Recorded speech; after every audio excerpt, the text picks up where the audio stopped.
Service Alliance community. How y'all doing today? Brother Doug. Yeah. What's up, man? Hey, I'm back from vacation. Did you get recharged? I did. It felt like a month long. It was weird. I mean, it was good, but I was like chomping at the bit to come back to work too. So love it. Yeah. So can't wait. I'm grateful that that Action Appliance runs well without me. I remember early on feeling a little insecure about that and being concerned that I might be working myself out of a job, but understanding that's the direction that we head towards, right? So love it. Putting on a different hat, right? Love it. Good morning, Gary. Morning, Gary. Yeah, that leads right into today's topic. I absolutely love that just flows so nicely, right? Yeah. I'm there are more creative, purpose-driven people out there. Like they want to start a nonprofit, they want to give back to their community, they want to stay in a cabin I can't understand these people up in the hills and mountains to build a business and to be able to hand that hat off as captain and have it continue to run. That's a great dream right there. I just now have to find something that I'm excited about doing instead of running a business and leading people. But if it comes, I'll let you all know. You'll find some. Yeah, I hope so. Other than that, I'm pretty boring, I guess. I don't know.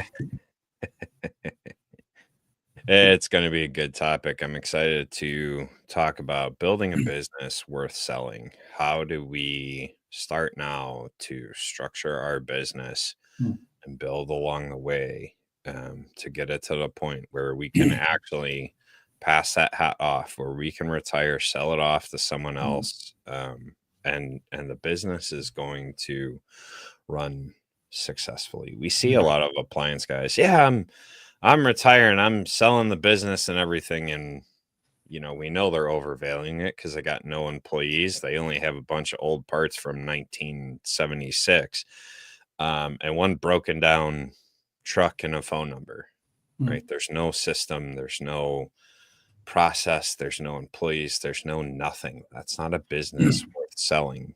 That was a job that someone owned and now they want to retire. And so how do we build something that is worth selling eventually? That's what we're talking about today. So also work for wanting to take a vacation, right? You want to take a vacation. This stuff all applies to. So absolutely. All right, well, I'll open this up in prayer. Yeah. Lord God, we thank you for all that you give us. And in your name, all that is good comes from you. Lord God, sometimes things that are good don't seem right or don't fit or cause our human plan to become derailed. Help us have our eyes fixed on you. We call on the Holy Spirit as Saul prayed in the text. We just pray that Holy Spirit wash over us and guide us as leaders, as owners of businesses, as we lead people and care for people, our customers. Lord God, guide our heavy sailing ship as we captain it over the next 5, 10, 15, 20 years. Where do you want us to bring our business to, Lord? And guide us along the way and help us remember that all that is good comes from you. In Jesus' name, amen. Amen. Actually, I have a proverb ready today. Oh my goodness, let it rip. I know. Proverbs 21:5. The plans of the diligent lead surely to abundance, but everyone who is hasty only comes to poverty. So that really hits home with what we're talking about today. I know sometimes when I read the Bible, there are the enemies and then there are the righteous. What that proverb is also speaking to the innocent naive that don't realize that they're on a path of destruction or self-worth or self-growth and not of what God plans. So we need to all stay humble, right? So true. Yeah. So most of the time, I would be curious to know uh, how Jay started out, but most appliance business owners, repair business owners, don't start out with selling in mind. Yeah, I don't think Jay was either. But I don't think that we began to think about that until 2 years ago, to be honest with you. So Yeah. we've been around since 1961, and Jay took over in 1987, and I met him in 1993 and began working with him as an employee. So we did not start thinking about that till a couple of years ago, when we actually became goal driven to think about where do we want to be 10 years from now. Talk about a blank canvas for us to sit there and go, I don't know. I don't know. I mean, and then what happens when you don't know is you go to the negative often, and you go, well, I hope the industry's still alive. I hope that it's still thriving the way it is now. I hope it's not going to diminish to just a few of us who can hang on to it. My philosophy and thoughts hanging out with people like you and EJ and TK and many other smart people is it always pivots all the time. And so our industry might look incredibly different, but there is a home service industry for us, regardless of what happens with how much volume of appliance repair happens, right? So it's that North Star that helps you begin to paint the picture of what you want it to look like. Saul's At trying least to Sal said he's something. he's he's trying to pretend in the comments over there.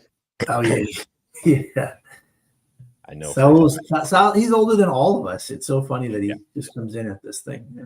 Yeah, I was gonna say I know for a fact he's older than me. So. I saw him. I heard about it at MSA. He has a flip phone still. Some people call it a burner phone, but I know Saul, and I know that he's not doing anything illegal. I just think he isn't embracing technology. But he has a flip phone. Yeah, yeah, and a hairpiece. When you see Saul, you guys in Florida, that's a hairpiece. Just want you all to know. So whether you ever plan to sell or not, building your business like you do plan to sell is going to lead to a stronger and more valuable and a little less stress, because stress will never go away when you're a business owner, but a little, it's going to lower that stress level if you begin to build the business like you intend to sell it. So what makes a business valuable to a future buyer? And having been a buyer of an appliance business and not knowing then what I know now, I never would have bought it. I would have figured something else out. But let's talk about what actually makes it valuable, and they can kind of hit the ground running, right? Systems, not superheroes. Can your business run without you? Yeah, it is the first thing that I began working on, Zach, when I took over, was making sure that we have the traffic signals and flow going in the right direction, that we can, as a team grows. I mean, the team has grown almost double since I took over, so that would be chaotic if we didn't have rules of the road and engagement, right? Yep. I do want to just kind of derail you, because you're a great facilitator. I want to take a half step back for a second. Okay. Zach, I know that some people who listen and watch, I've met people, I know people that get really annoyed when we talk about scaling your business and scaling it for sale as well. That isn't in everybody's desires and dreams. Yeah. So it can reduce the stress on a running your business level, right? But for those people who feel stressed that they have to grow and scale their business, know who you are and know what your 10-year goal is. And if your 10-year goal is to be you and one other person, embrace that and think about it and make decisions based on that approach, right? know that you're not going to sell your business. So don't put in your head that you're going to run it and make a lot of money. And when your body gives out, or when your mind gives out, or when you reach a certain amount of money, you're going to sell it and assume that you're going to get X dollars for your business that will add to your retirement. Why don't you just assume that you will get nothing for your business? You will get a couple $1,000, a few $1,000. Just assume that. Even if I'm wrong or we're wrong, let's just assume that. That way you're not overshooting where you're going to head to, and that way you're in a different lane than scale to sale, but you are in a lane that you want to be in and be realistic about stuff. So I wouldn't be buying all kinds of software systems. I wouldn't think about hiring, beyond a certain point, because now you need HR. Now you need operating systems to monitor time and efficiency. But when you're running you and one other tech or two, you can keep that mean and lean.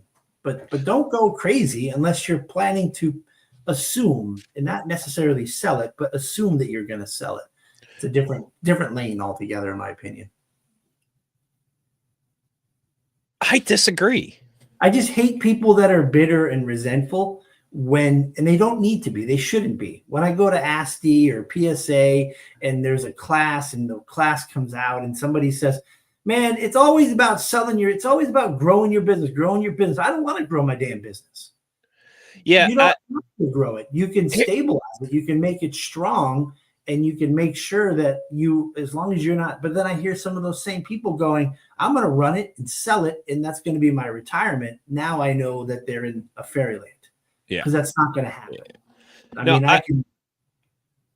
I disagree with that, man. If you want to stay a 1 and a 2-man show, that's fine, right?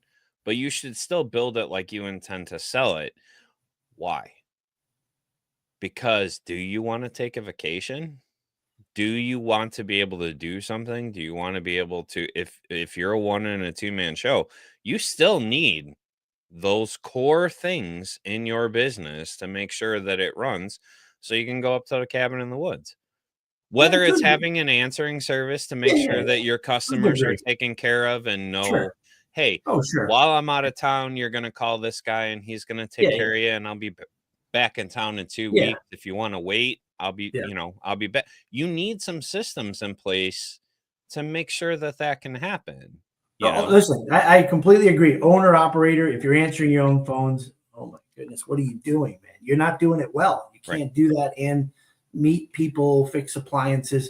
And if you've got your daughter's friend who doesn't pick up the phone half the time and doesn't follow the script, and you're arguing with that person more than you want to, that's a bad move as well. There are certain systems you definitely got to have in place so that you can say that you run an excellent business, a professional business, which means professional pricing. And that means that you're going to keep your overhead low, but you still need to charge the kind of price, because you need to, if you want $50,000, $100,000, $500,000 for your business, you're not going to get it. So you need to make sure that on every job you're building into your retirement fund, your 401k, your stocks and bonds. You just have to make sure that 5% of every single job has retirement money, and don't touch it. And don't go switching gears unless you really know. Oh my gosh, I've been really busy and successful and making a lot of money this past summer. I think I'm gonna go for broke here and try to sell this business. And then a year and a half later go, I am done with people and managing employees. Oh my God, I'm going to switch back. I'm just going to run it mean. If you do that, that is a purgatory of a waste of time and money.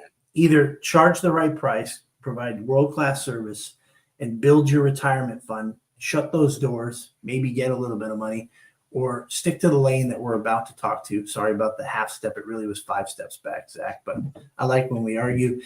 Build your business like you're gonna sell it, regardless of what happens. Scale it, right?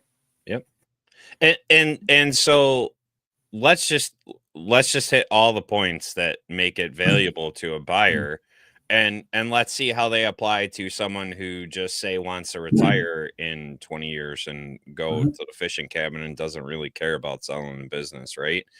All the way to the people that want 50 employees, right? Like, and to actually sell to private equity or someone else, right? Like, Mhm. what are the things? Because guess what? It's still the same stuff. Yeah.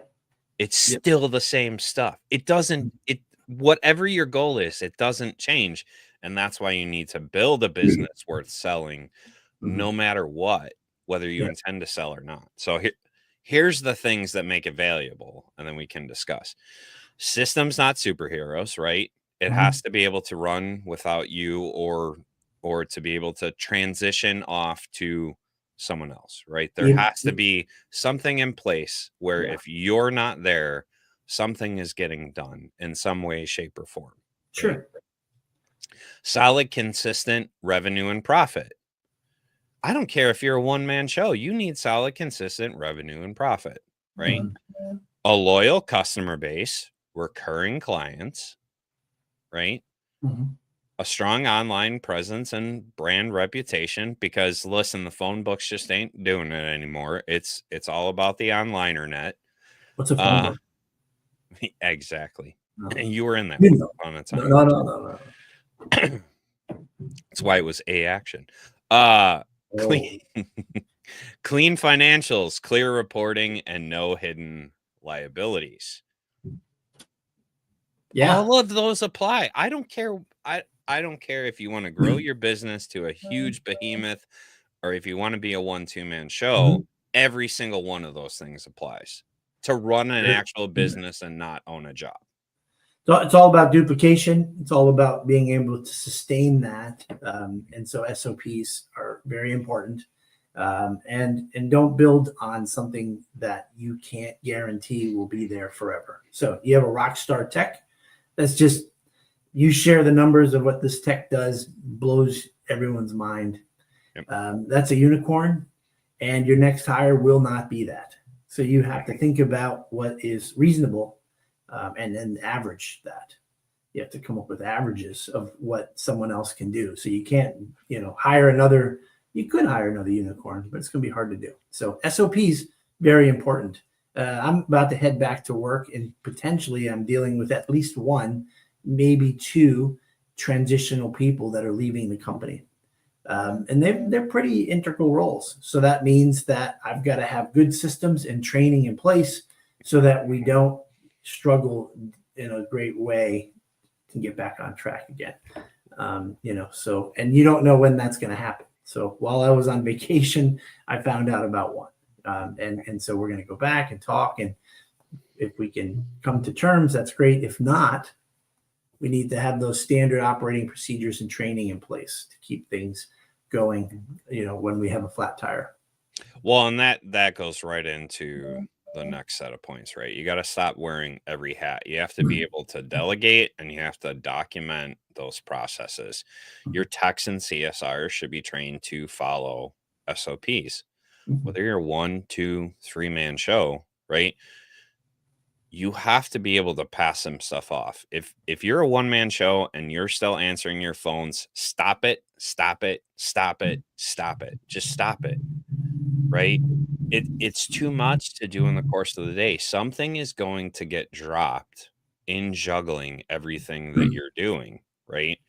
And if you're a growing business, 2, 3, 4, 5, 7, 16 techs, right? It you can't wear every hat. You have to be able to delegate and trust people with it. And how do you do that? You have the process documented. Everyone has to be following the process every single time. It's how your customers get a consistent experience. No matter if it's Billy that goes out or it's Sam that goes out or Susie answers the phone, Sally answers the phone, right? It needs to be a consistent experience for your customers across the board. They need to know what to expect. And guess what? They're going to call you back and call you back and call you back every time they have something that they need. Absolutely. And not to belabor a point, Zach, but we make decisions all the time. Mhm. Sometimes they're low hanging fruit, grand slams, like, wow. And you say to yourself, why didn't I do that sooner? Then there's things that you try and you're hoping it's going to solve big problems or have a bigger return on investment than it really does. But it does add value to your business. Then there's fun things that you try that just literally suck and don't do anything and don't move the needle at all. And boy, oh boy, you spent time and energy, including hope in that. So there's those three categories. Again, to belabor a point, is so abrasive too, guys. I apologize for him. If you're answering your own phones, I promise you, there's no one in our industry ever you will find you'll be impossible to find an appliance business owner that would not agree that when they finally relinquish those phones to somebody, anybody, life got better. It's an automatic return on your investment. Mental health, physically what you can do and accomplish, and then where you can put your energy for growth and scale, or beers by the patio at the end of the day, whatever you're going to get. So yeah, please stop answering your phones. Get somebody, hire somebody. My office help, an AI attendant, anybody, anyone. It'll work out really well. So Yep. We've all been there, head in a dryer and the phone's going off, and then your temper just, sure, goes through the roof, right? yeah, Like, yeah. and you're not giving the customer a good experience there. It's just like you've never raised your service fee in 5 years. You know you're the cheapest one ever, and you're like, oh my gosh, I'm going to raise it $20, and you raise it and nothing happens. Right. Everyone says yes. It's going to be the same thing. I promise you. You will love it. That you get. So the SOPs, right? Like, how many of us have tried to train a new technician and we just draw blanks, right? There's just so many things that we have to train technicians up on. If we don't have that process written down, if we don't have something for them to refer to, whether it's online, actual physical book, please move away from physical books. Online is the way to go. There's ways to do that simply. It makes everything harder. If you're training someone to answer your phone, right? You're passing off that thing. What is the thing that sets you apart? Do they know what to say when they're talking to a customer? These things have to happen on a consistent basis. And the only way that happens is if you write it down. If you're like me and writing it down is like not your thing, you are a verbal vomiter, find someone who knows how to type things up and make sense of your nonsense. It's Zach. Speak it out to them Zach, and have them write it down. We've been saying this. We all met COVID time, right? Everything's shut down. Now I have great friends. Like my closest friends are hundreds and thousands of miles away. It's kind of the byproduct of COVID, right? Here's the deal, man. When we started saying this, write it down, open a Google Doc, create some bullet points. AI software programs, man, you can do it driving between calls, and this stuff is practically free or low cost. Just use your time driving between calls. Just grab a process. Like you call your customer to say you're on the way, right? That's a process because you're going to hire someone. You have to teach them. You got to do step 1, 2, 3. Just talk it into a software program, man, and then say sort it, create it, make it an SOP. Plenty of programs out there. Just start building that library. You just took care of an angry customer. Create it.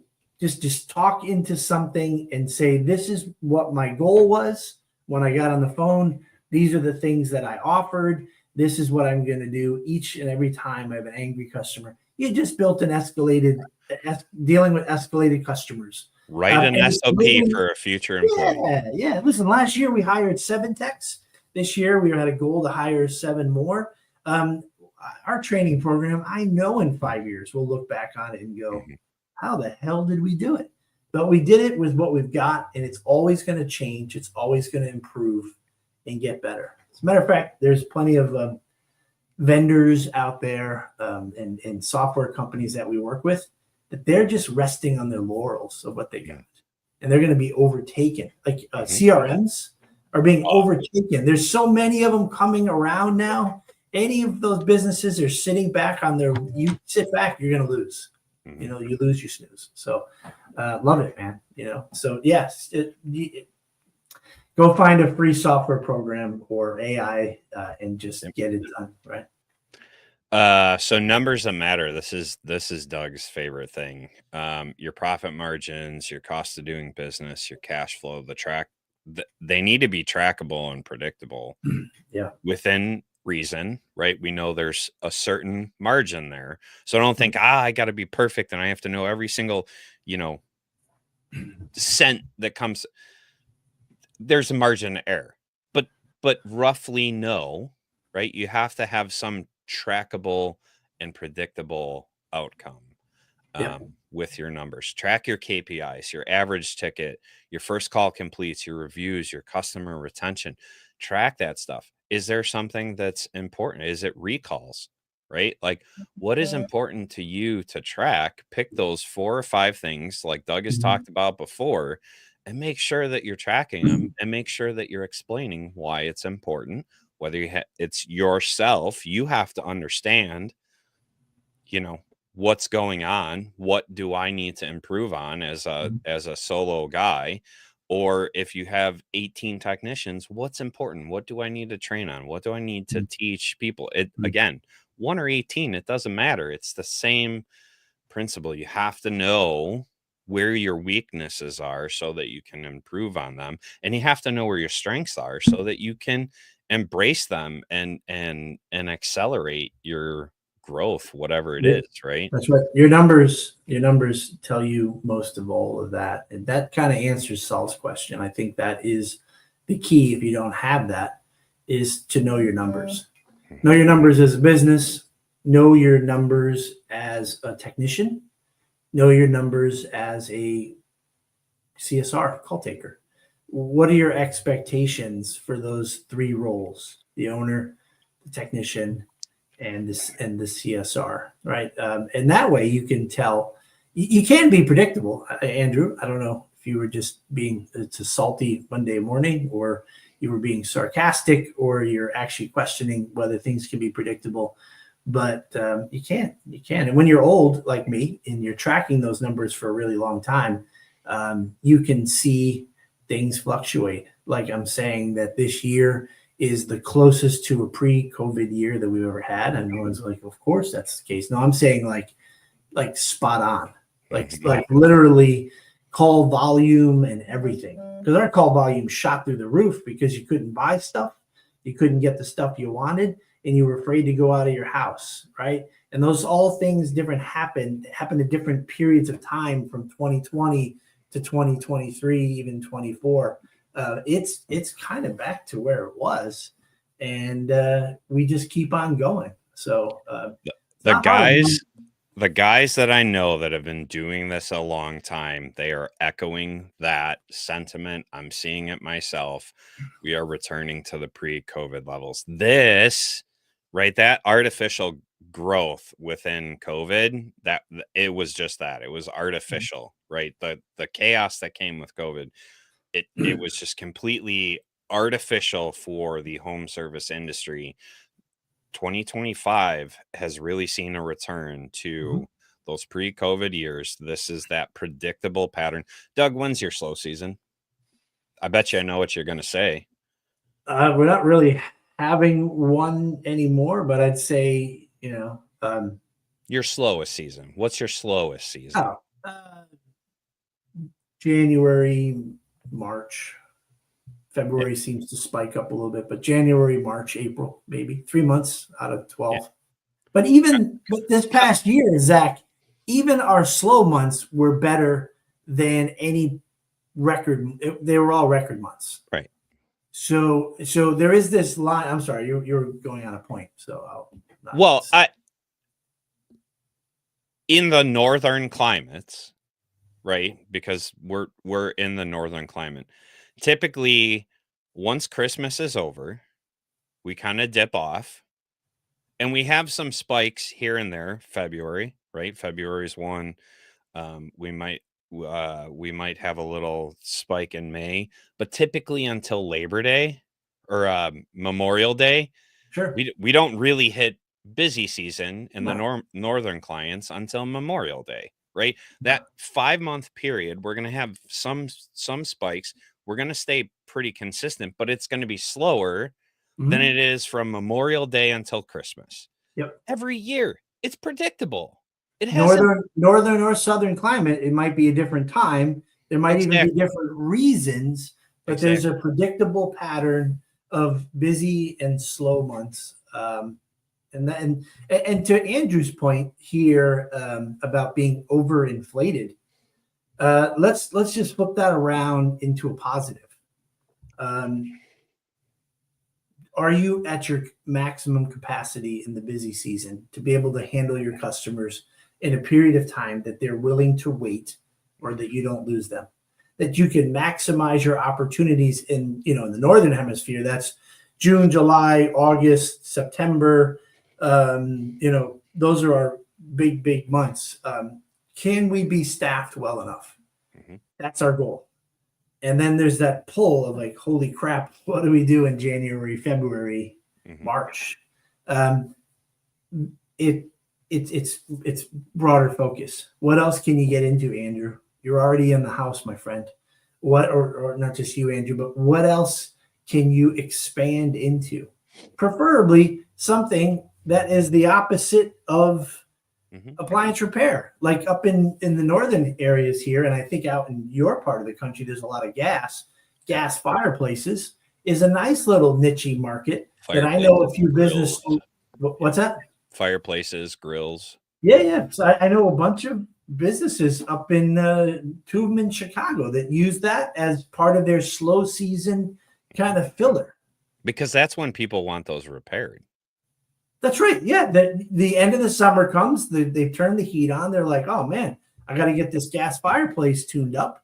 Gr And gr you move your Grill text. was acting up on that last, cookout, and, Yep. Yep. we gotta get it tuned up or fixed Yeah. or Yeah. You got a whatever we nice want. Yep, grill kind of yep, bolted down into your patio. yep. And that has become, thank you, COVID, for all those, what is it? What's it called? Staycation, Mhm. where they put a pool and a patio in. This is, I mean, some of my techs aren't happy. And we're still learning, by the way. You schedule gas grill calls and then it rains. And my tech's like, what do you want me to do? And I'm like, well, there's no SOP for that because we just didn't deal with gas grills. We might have gotten an occasional call, Right, in the early 2000s, but now it's a regular occurrence. Not something I can build a division on, but it's all these little filler things, Andrew, and anyone who's like worried about overbuilding. You also have well, this and that all opportunity. of that goes to numbers. You need to be tracking that as a You KPI. gotta, You need to yes, be yes. putting that somewhere. Are we getting how many grill calls are we getting? How many gas fireplace grill, calls are we getting? Track it somewhere. Figure it out, right? Like, that is gonna help you in the long run. That is a number that matters. Let me do this one real quick. When I was 18 years old, that's how I got into the business. I started working for a company called ABC Appliance. It was one branch of like 9 throughout the country, and they were cutting edge. There were same day service, fully stocked vans. We even had like radios that we were dispatched by. And so much of what they did, and one of the 4 owners was part of my Hartford location. And every month he pulled up the P&L or numbers from it and would talk numbers. And you go, all right, we're rolling into August. Last year in August, we did this much in revenue. We sold this many service contracts. This is our break even point. We have to make this much money to break even. Our goal is to try to cover our costs by the first 2 weeks of the month because it's a busy month. And I'm like absorbing a tenth of it maybe, but I was driven by those numbers. Do you know what your break even is? Mhm. And so when that company, ABC, got bought by a major utility, we took on a monthly branch like fee, like a fee for being part of the corporation. It was a 5-figure number. I don't remember what it was. And all of a sudden, we're in like March where we were trying to eke 5% profit. He goes, our goal this month is to only lose 10%, to only go in the red 10%. And I'm like, we've never been in the red any month. Why are we in the red? What's that $30,000 number? What's that $30,000 thing that we have to pay for? That's our monthly dues to be part of this big corporation. So we have these great benefits and 401k and stock options. And I'm like, this sucks, man. What do you mean we're going to lose money in a month? How does a business run losing money? That's when I realized, big picture, that your busy months offset your slow months. Do you know what your break even is? And your goal should to be able to cover break even every single month of the year.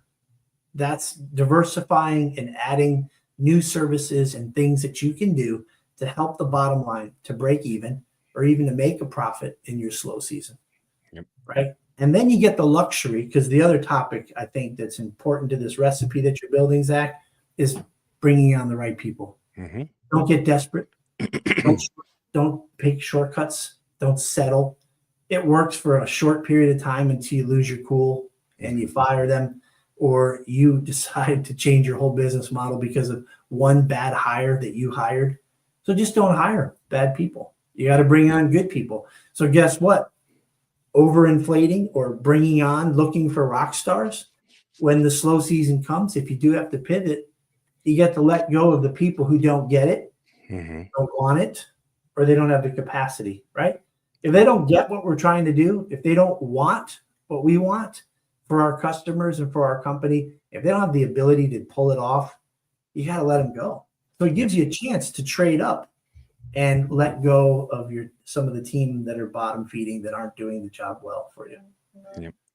The last point on numbers that matter, you want clean books. Don't mix business and personal. We don't need to say a lot about that. Just don't do it. Keep them separate. Pay yourself a paycheck and give yourself an owner's draw once in a while, on a set schedule with your CPA, but keep your books separate. When you mix them up, your CPA wants to strangle you. Systems and scalability equal value, right? Document everything. That's what we're talking about. Put it into ChatGTP as you're driving. To just speak it out, right? Mm-hmm. Hiring, dispatching, invoicing, how you handle warranties, how you handle angry customers, how you flow through a service call, whatever it is, document it. Make sure that you begin to create those SOPs. Use the tools, man. Use a CRM. You don't have to spend a ton of money. There are some cost-effective CRMs out there for managing it. You're still on paper. You're nuts. I don't care if you're a one-man show. I know plenty of one-man shows running House Call Pro, Workies. You know what I mean? Like it doesn't have to break the bank. Get it in a system so that you can track the things that are going on. Why? Because you want automations, you want dashboards, right? Because that equals stability. If you can see what's going on, if you can quickly get a handle on your business, whether you're 1 or 50 employees, it doesn't matter. You need to have those dashboards. Yeah. You find yourself a few weeks or a month off in tracking your numbers, your KPIs. That becomes a daunting task. So automation is the way to go for sure. Mm-hmm. Why are you ashamed, Saul? I used to think that a business, for somebody with a good heart, somebody who you can see have a bunch of weaknesses, and I love people and I love to see victories happen. I love to see transformations happen. And I thought that we had at Action Appliance and myself a large bandwidth to take the extra time to focus on those people who struggle in one of those areas of getting it. You know how many people I try to twist their arm to want what I want or what they want for Action Appliance, and you can turn them. I've turned a couple people and gotten them better, but it's not a nonprofit. It's not a charitable thing. It's something that Tommy Mello, with his directness, told me. So that you think you have the time and the money, but you don't. You have this much time to make things happen, to scale and grow your business, to get to a place where you can go on vacation, to get to a place where you can finally draw a paycheck, a salary, like you said, Zach, for yourself. If you ever had to hold back on payroll, well, you know what your first goal is. know your numbers, and get your understanding of break even, and go get the revenue to break even and make a profit, including your. So there's these milestones that you have to hit, and so not keeping people around that are going to take up a lot of your time. It's not personal, and it's not mean. And eventually, you'll get to a place where you'll be like an eagle flying above, and when you run your ads and you meet people, you'll know what you want. And have I hired people and I look back on it and knew that this was going to be a project or that it might not work out, but I hired them? Whose fault is that? And what was the damage? I tortured this poor soul trying to make this square peg fit in a round hole. Mm-hmm. And I just kept trying to hammer it down. It wasn't good for them. It wasn't good for us. So just improve on that intuition of knowing who you need and find the right people. And if you zoned out during that whole thing, let me just summarize Yeah, thank you, Zach. the Dougism here. Hire slow, fire fast. It is a lesson I wish I would have learned very early on. Hire slow and fire fast. Can't you do this though? Can't you do can you add a little more to just the statement? Hire slow, fire fast. No, it's a simple principle, and it's so mind-numbingly simple. I can't tell you how many times I made that mistake. I hired fast. Yes. I hired fast and I fired slow, and it ate me up inside. It didn't do that person any good, right? No. Hire slow, fire fast, and the stress level goes way down for you and for that person, right? Like, not firing them, you're doing them a disservice as well as yourself a disservice. So hire slow, fire fast. It's if you take nothing else away from this episode, hire slow and fire fast.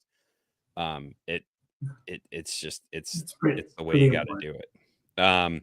So some common mistakes that are gonna kill a business, kill the value of a business. No separation of the owner from operations. If your hand is in every single piece of the pie, yeah, you're running around with hair on fire, and it's not a good thing.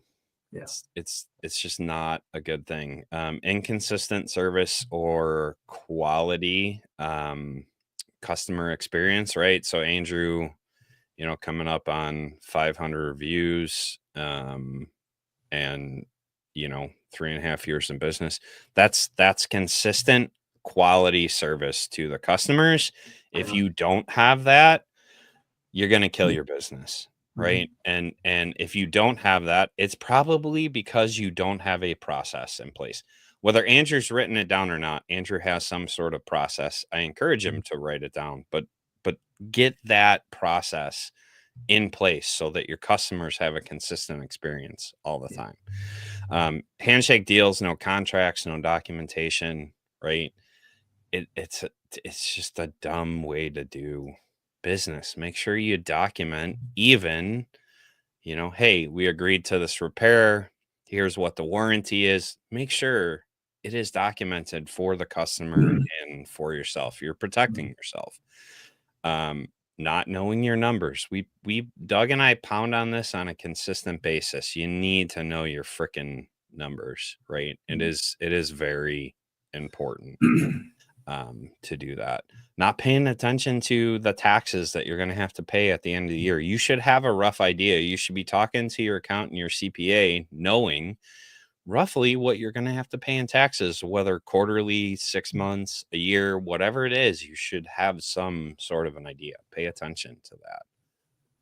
So to end on a positive note, because Doug likes us to end on positive notes, what can we start doing today, this week, to begin to build a business that is worth selling? Document a task a week. One task. Just pick one thing and document it. Is that how you do a service call? Is it how you handle an angry customer? Is it how you schedule a service call? What is it? Just pick one task and document it, right? If you have multiple people in your business, begin to delegate a daily activity to a tech or one of your office staff. Just give them delegate something. Begin to train them up. Start reviewing your financials monthly. Know what your numbers are every single month, right? Because then you're going to begin to see the patterns. And then figure out a way to build some recurring revenue. Maintenance plans, whatever, gold star plan, whatever it is, right? Begin to build some monthly revenue. You don't have to sell your business, but you should always be ready to sell your business. That's the point of this, right? Whether your goal is to sell or not, you don't have to sell, but you should run your business like you're going to sell it. You got anything else, Doug? Try to add it in the comments. So obviously you got to know your 10-year plan. At least it could change, but think about the future, who you want to be and what your business is all about. That'll determine which path you're going to land on, scaling or running it and maintaining it well and making sure you're taking care of your retirement. That's your number one goal. After that, it's SOPs. It's which help you in process and training. Then it's know your numbers. And then it's find the right people to begin to delegate the 12 hats that you have on your head off to other people. None of it's easy. Some of it's easier for some of you and harder for others. Yep. For me, knowing my numbers was probably the hardest thing. But I got to tell you, man, it feels great that part of my brain has been activated and I understand it pretty well now. Still have important people in my life that I check in with on a monthly basis, but that's, some of it's going to be easy for you and some of it's going to be hard, but I think you start with your 10-year. Yep. Then you get to your SOPs and know your numbers, find the right people, and then trust and delegate. Love it. So July 19th, TK is going to be talking about membership plans. There's your monthly revenue. TK is going to be talking about how to develop what they look like and kind of brainstorming with you guys. What do you think a good membership plan looks like in your business? So that's going to be a great one to be a part of. July 19th mastermind membership plans. Make sure if you're an all access member, you come and join us, put it on your calendar, mark it down. It's a Saturday morning. If you're not an all access member, servicealliancegroup.com, go join.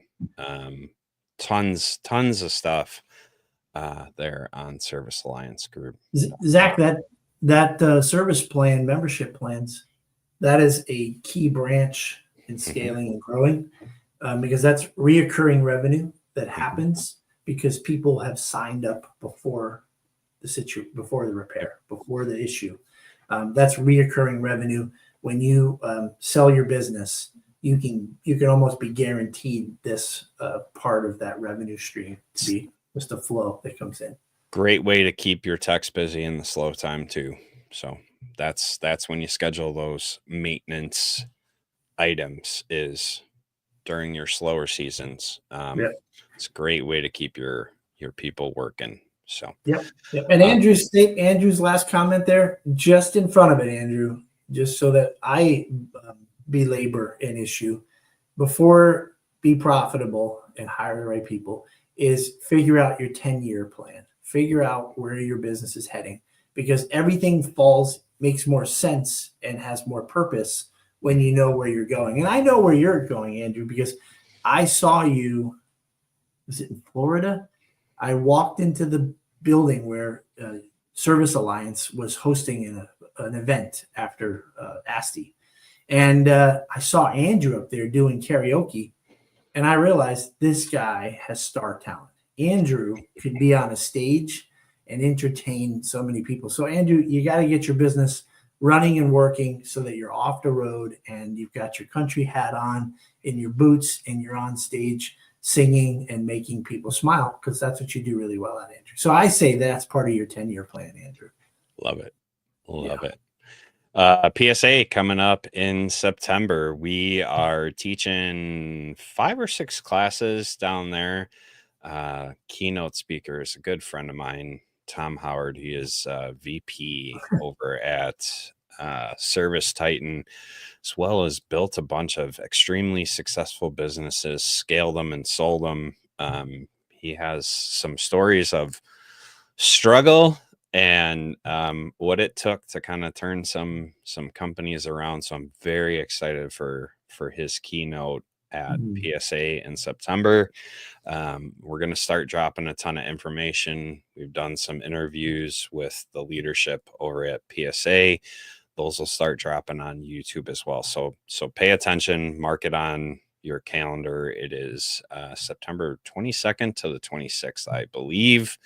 Trying to do that from memory. I don't have it in front of me, but in September, they are going to be in Las Vegas, and we're going to be joining them there and teaching some classes. So mark your calendar now. It's going to be a good time. Doug, I appreciate you. Appreciate the conversation. I appreciate the ability to kind of have some back and forth. And hanging out with a Chicago guy can be rough, I got to tell you. You're hardening me up, Zach. Appreciate it. Have a great week, everybody. Balance each other well. Have a good week, guys. Get out there and serve your customers well. We'll see you next time. Thanks for tuning in to the Morning Grind podcast by Service Alliance Group.